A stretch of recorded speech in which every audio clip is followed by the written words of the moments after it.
السلام علیکم۔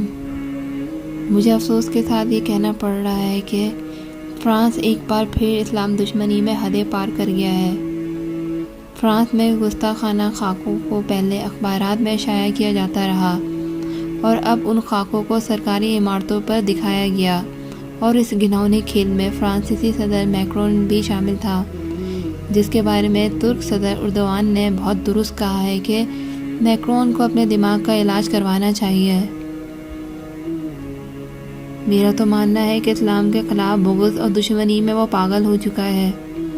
گستاخانہ خاکوں کو سرکاری عمارتوں پر دکھانے کی پشت پناہی تو میکرون نے کی، لیکن یہ کام کرنے والا وہی چارلی ہیبڈو میگزین ہے جو کئی برسوں سے اس ناپاک کام میں لگا ہوا ہے۔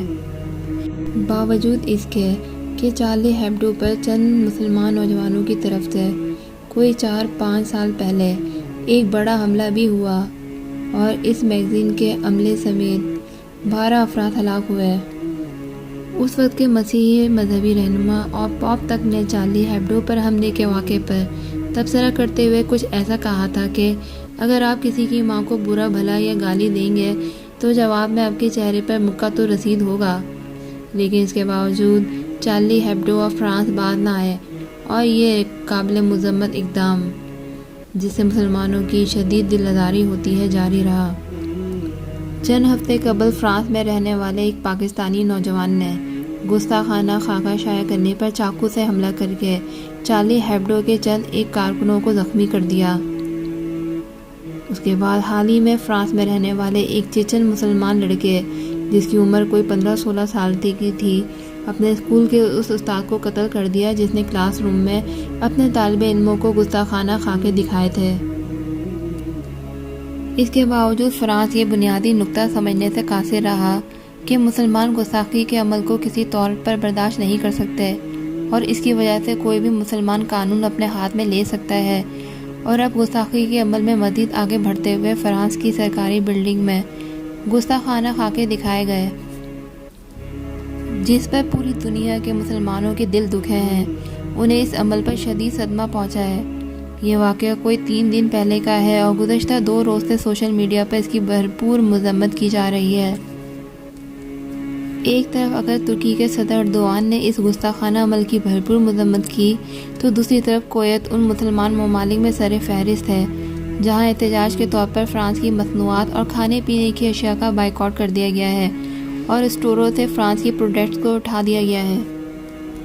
اتوار کے روز دوپہر کے بعد وزیر اعظم عمران خان کی طرف سے کافی انتظار کے بعد ایک بیان ٹویٹر کے ذریعے سامنے آیا جس میں انہوں نے فرانسیسی صدر کی اس جاہلانہ حرکت کے حوالے سے کہا ہے کہ اس گستاخی نے دنیا بھر کے مسلمانوں کے جذبات کو شدید ٹھیس پہنچائی ہے۔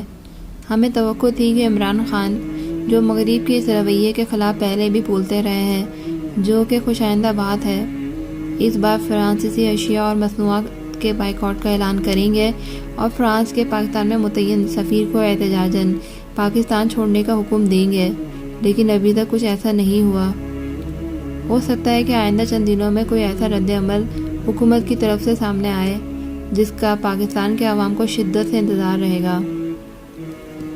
گزشتہ روز سے پاکستان کے سوشل میڈیا پر اس معاملے پر کافی احتجاج ہو رہا ہے، لیکن افسوس ہے کہ پاکستان کے اہم سیاسی رہنماؤں میں صرف امیر جماعت اسلامی سراج الحق صاحب کی طرف سے ہی اس گستاخی پر احتجاج کیا گیا ہے۔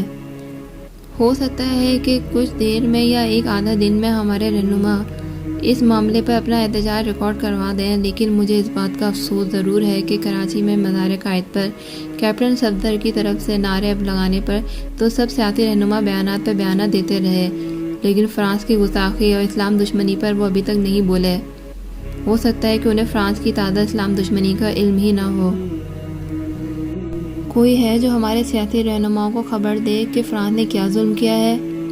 کوئی ان کو بتائے کہ ترکی کے صدر اردوان بھی سیاستدان ہیں، لیکن وہ کس جرأت کے ساتھ مسلمانوں کی نمائندگی کرتے ہیں؟